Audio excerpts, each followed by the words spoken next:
Hey everybody, welcome to T-Roy Cooks. I really appreciate it. Thought I would bring you along. We're going to make some peppered jerky. I've been hungry for some homemade jerky. We're going to do it in the oven for you. Let me show you what the ingredients are we're working with. I'm going to try to keep it real simple for you folks. It's going to be good though in the end. Y'all check this out. Okay everybody, as you can see, I'm keeping it really simple. This is the meat that I'm using. This is a beef top round, and I chose it because it doesn't have a whole lot of fat and gristle in it. And I went ahead and had my butcher trim this up and slice it up for me.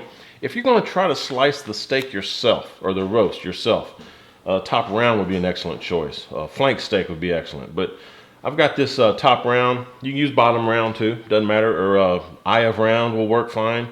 Again, anything that doesn't have a whole lot of gristle and fat in it, because that fat will turn rancid on you. But if you need to slice it up yourself, put this meat, or put your roast into the freezer for 30 to 40 minutes, kind of firm it up a little bit. That'll make it a whole lot easier to slice by hand. That's another reason I want to just had my butcher slice this for me. Keeping it simple with the ingredients. You'll notice there's no soy sauce here. I have some Lawry seasoned salt, Lawry Worcestershire sauce, some red pepper flakes crushed. This is some Lawry seasoned pepper, and I've also got some regular fresh cracked black pepper. And again, I'm gonna use some kind of cola. You use your favorite cola. This 12-ounce can. I hope that's enough. If it's not, I've got some more cola we can add to it. Let me get these parts measured out, and click show more down beneath the video down there. Hit show more. It'll open the description box. You can find the amounts for this recipe and the full recipe, and along some other stuff. Hope y'all check that out. Okay, everybody, I went ahead and put my meat in the marinator here, as you can see. And I'm not going to use this cracked black pepper back here in the back quite yet. I'm going to use that right before I put it in the oven. I got my cola here. I'm going to mix in some Worcestershire.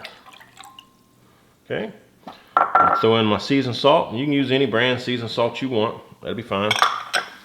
Black pepper, seasoned black pepper, red pepper flakes. Whisk all this together real quick. And when it feels like everything's mixed together and all the different seasonings are absorbed into the liquid, we're just going to pour it right over. Just like this. What we're going to do is marinate this probably, I'm thinking at least 4 hours, but overnight probably work too. I'm not sure. I've never marinated beef overnight with some cola in it, so I'm not sure if it'll overcook it or not. But now it's time to get dirty. Make sure your hands are clean, folks. You can dig in and mix all this together. Okay, and once you have it all mixed together, we're going to put the lid on it, give it a nice shake. Try to separate these different lengths right here. You know, just separate all the meat so that the marinade can penetrate all the different slices. And again, put the lid on, give it a nice shake. We're going to leave this marinating, I'm saying at least 4 hours, and we're going to probably flip it over every hour to hour and a half maybe. And we'll meet you back here when we're getting ready to put it in the oven. I want to thank all of you who were just hollering at me saying, hey man, you're doing it in the oven. Where's the smoke flavor coming from? Man, I put the lid on, I was shaking this baby up real good, see it's all nice and mixed up. I forgot to add some liquid smoke. So let's do that right now. Give this a good shake. And I like this brand, this Colgan brand, it's pretty good. I've got natural pecan right here that I'm using. And let's just put maybe a tablespoon in here. Doesn't take a whole lot. This is concentrated stuff right here. There you go. Now put the lid on it. Give it a nice few shakes. Put it in the fridge. We're going to let that marinate. We'll catch you back when we're fixing to dry it out and put it in the oven. All right, everybody, this has been marinating for like 4 hours. You can definitely let it go longer, but I just want to show you, I got a layer of paper towel down here, and I put just layered by layer. I'm going to put a layer of meat, another paper towel, another layer of meat. I'm just going to keep doing this just to kind of get the meat a little bit dry, and if you got a really long piece, just bust it up like that right there. So that's how we're going to do it, and we'll meet you back here after we get all the paper towels and layers going. We're fixing to throw it in the oven. Now I've got this this cookie sheet here, and I sprayed it down with some cooking oil, and also have one of these cookie cooling racks, and I sprayed that down with some oil as well. So let's go ahead and see how we're going to do this. Take your paper towels off of there. All right, and we're just going to lay each of these pieces of meat across like so. And I'm going to do this with the whole batch, and then we're going to put it in the oven. I got my oven preheated to 170 Fahrenheit, which is the lowest that my oven will go. And it is a convection oven, but I do not have the convection going. It's just using it as a regular oven right now. So once we finish putting all the meat on here, and I've got another tray as well, we're going to see if that's going to be enough trays. And we're going to let this cook until it's done. And right now it is 3:15 p.m. And we're going to see how long this takes to cook. And these pieces, again, they're individually cut. So depending on the thickness and the size of the slices that you're putting in, you know, yours may vary a little bit as far as cooking times go. But all in all, it's going to be fabulous. We'll catch y'all back here. I'll let you know how long it cooks. Let me get the rest of this other tray going, and we'll be right back. Okay, everybody, I wound up with 3 trays. We're going to go ahead and put in a little bit of a fresh cracked black. Again, this is peppered jerky, so you want some fresh cracked black on it. Sprinkle it on all of the jerky. And what we're going to do, again, pop this in the oven. Oven's 170 Fahrenheit.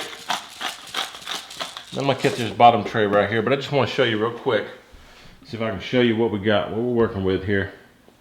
Again, you can see the time up there. It's now 3:24. Let me zoom in a little bit. 3:24, folks, 3:25, 170. We're going to go ahead and start putting some of this in there. And we'll go that way. Go that way. Go that way. And let's see, I may be able to go. May not be able to go. Okay, we're going to save the other tray for another time. We got 2 trays in there. We're going to let those go until they finish. And I'll bring you back here in a little bit. We'll show you what time it is, see how long it took. It's going to be good. Y'all stick around. It's been 4.5 hours. Let's go ahead and pull this out. And I'll show you what it looks like here very shortly. Be right back, folks. That's what we've got, folks. It's, again, 4.5 hours into it, and it looks really, really nice. You know, there's no shiny stuff on top. You know, the moisture itself is gone. And as you can see, it's still flexible. Tears just like jerky. Let's give it a taste. Let's see what this looks like. Here we go. Down the hatch.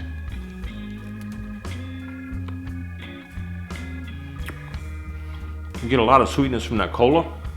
And I'm not a huge soy sauce fan, so I'm liking that it doesn't have a lot of soy sauce. And it doesn't have any. But you get that Worcestershire sauce flavor. It's really peppery. And the red pepper flakes actually give it even more pepper flavor. That's good stuff.